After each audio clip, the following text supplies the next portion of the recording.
مساء الخير، أنا المرشدة السياحية والنهاردة قصة حياة فنان في دقيقة. فناننا النهاردة من نوع مختلف.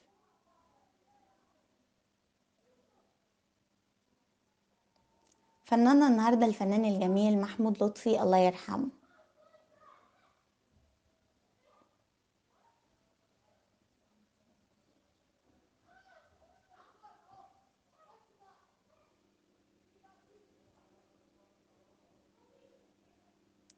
ممثل مصري من مواليد محافظة القاهرة. درس بمدرسة السعيدية بنين وحصل على شهادة الثانوية العامة عام 1921، وكانت تسمى في الوقت ده شهادة البكالوريا.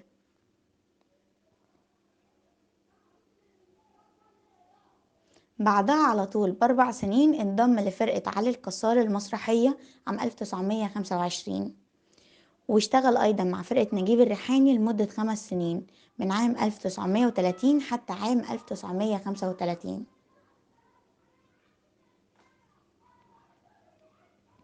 تاريخ ميلاده 8 يناير 1905، تاريخ وفاته 9 مارس 1975. توفى عن عمر يناهز 70 سنة، الله يرحمه ويرحم الجميع. من أهم المسرحيات اللي عملها في الفترة دي الجنيه المصري، حكم مرقوش، وركن المرأة.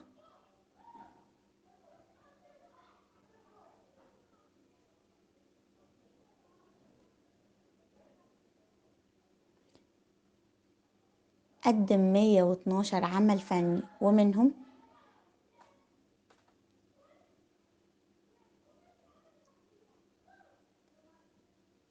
واحد في المليون، الدلوعة، دلع بنات، للمتزوجون فقط، أرض النفاق، غزية من سنباط، حارة السقايين،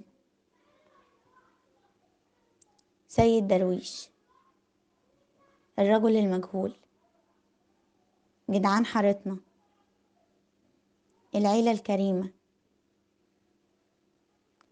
الزوجة رقم 13،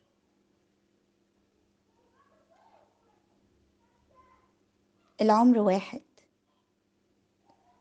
المحتال، ليلة من عمري،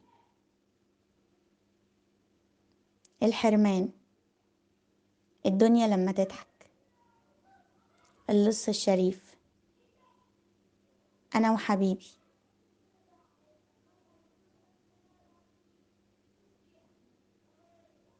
بنت الهوى، حكم قراقوش، مجلس الإدارة، الإيمان، الحب بهدلة،